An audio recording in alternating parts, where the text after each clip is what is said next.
Magandang araw po mga kababayan. Ipapakita ko sa inyo ang paggawa ko ng extension cord. Nandito po, dalawahan lang ito. Ngayon ang presyo nito ay 56 lang. Mayroon akong spare. Ito yung cord natin, yung cord. Ito ay galing sa lumang rice cooker, nilinisan ko na lang. So, kailangan natin i-check pagka ganito. Kahit bago man o luma, kailangan natin i-check kung may sugat, okay? Ang haba naman nito ay 1.5 meters. Okay, mga ganon.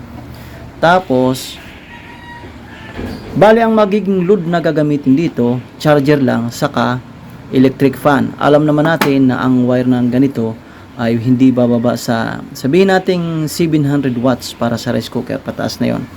Okay, kaya ibig sabihin lang, kayang-kaya nito ang electric fan saka charger ng cellphone. Ang aking mga gamit naman nandito, mga kalawanging gamit, kumbaga. Para magkaroon ng extension para sa electric fan saka charger.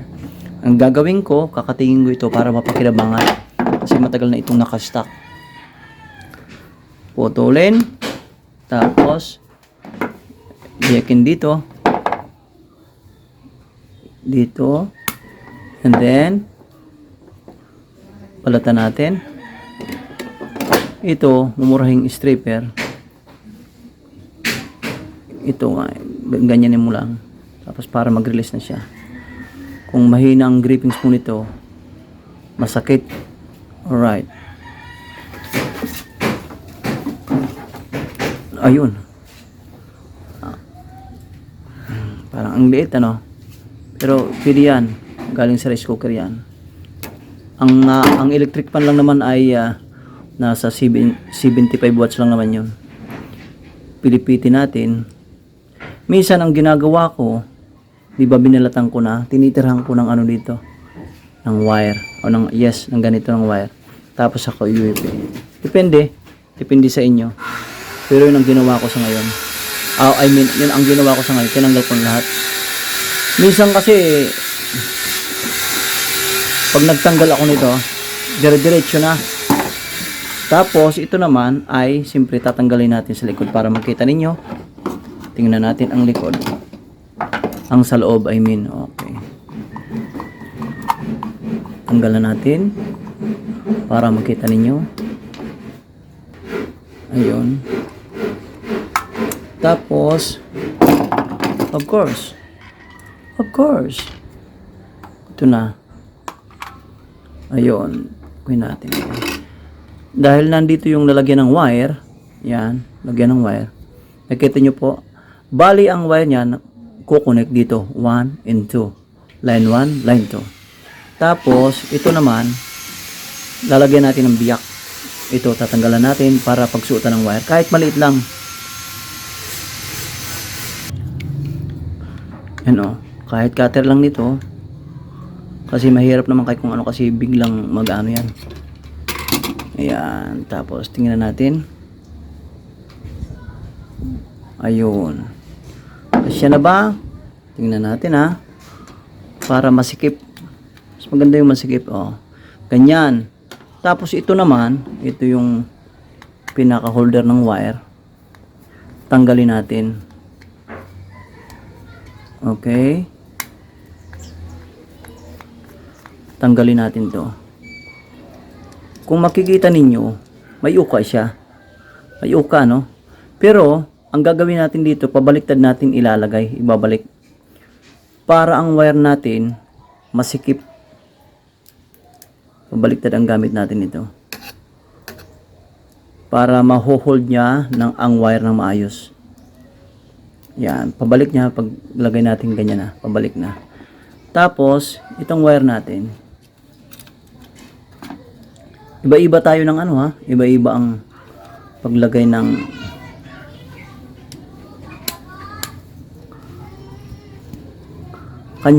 kanya-kanya style ang paglagay ng ng wire. Ito naman, ito ang aking way. Sabi nga, pwede naman ito ay tanggalin na muna. Yan. Pero minsan, pag sa dulo nito matigas na. Kasi naka-design yung para dyan Tapos pilipitin natin. Yan, ganyan. Minsan sa ilalim ko yung nilalagay. Nakita nyo, medyo mahaba-haba pa. Pag inikot natin yan, kusa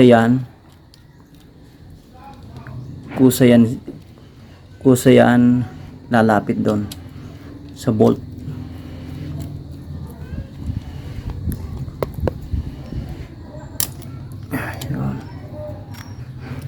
Ayun. Ilalagay lang natin sa spring yan. Pwede na yan. Ayun ha.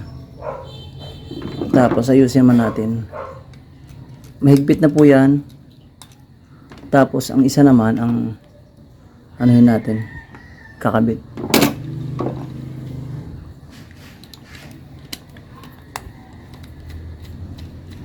Yan. Luwagan natin. Tapos siyempre tulad pa rin ng isa. Paikutin natin ang wire. May dalawang strand ata na hindi na naputol siya. Naputol. Dalawang strand na naputol.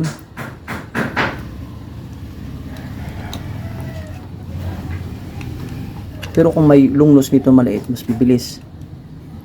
Yan o. Tapos higpitan natin. Huwag masyadong higpit.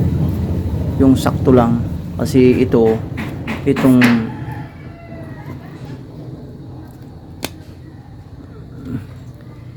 ano na to, itong socket na to, hindi naman to heavy duty.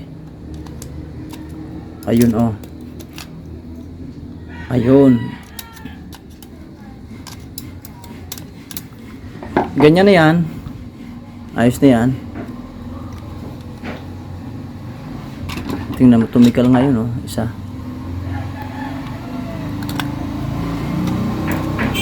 Hindi maayos yung isa oh. Ayun. Tapos ito kasi pwede itong tanggalin, itong dalawang spring, tapos dito ka na magkabit, ayusin. So ayusin natin ito. Ilagay natin dyan.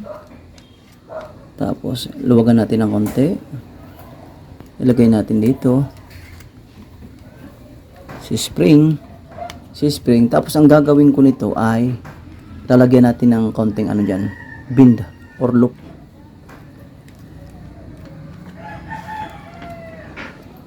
Para ang purpose niyan, pag nahila yan,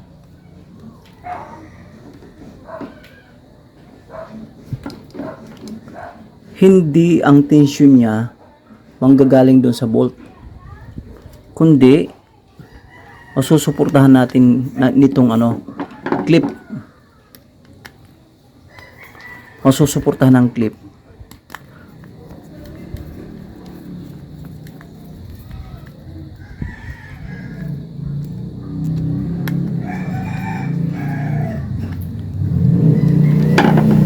Okay kabayan, naandyan na. Okay, naandyan na yan.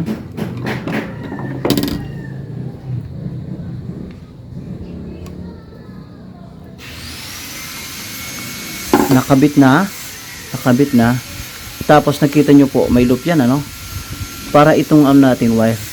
Pag nabunot ito, pag gumagalaw, ang tension ay naandito sa kanyang clip. Yan, nandyan sa kanyang clip. Kaya safe yan sa loob. So, yan na, nakita nyo pa, binaliktad ko yan ha, para maipit ng gustong wire. Tapos ikabitan natin. Ayan, oh, ganyan na. Ganyan na siya. Tapos ibalik natin ang dalawang bolt. Dalawang bolt.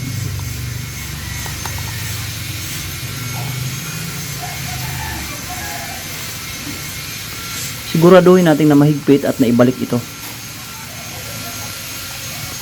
Para safe. Okay. Ayun.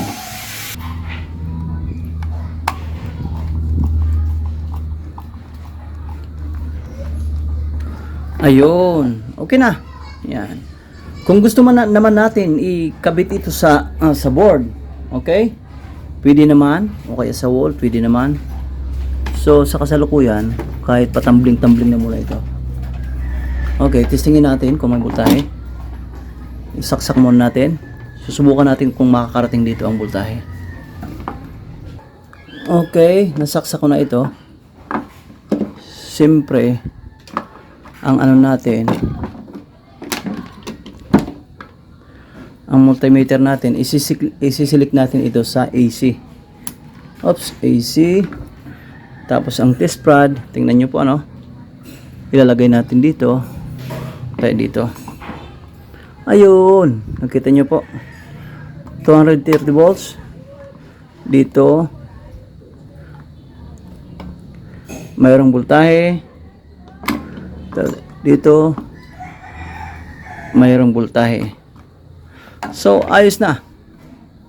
Pwede nang gamitin. Okay, lalagyan ko nito para hindi natutumba-tumba yung ano yung socket na ito. Ayun.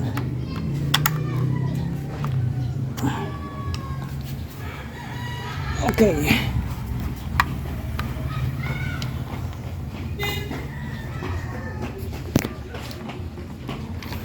Diba? Ang cute naman ito. Extension nito.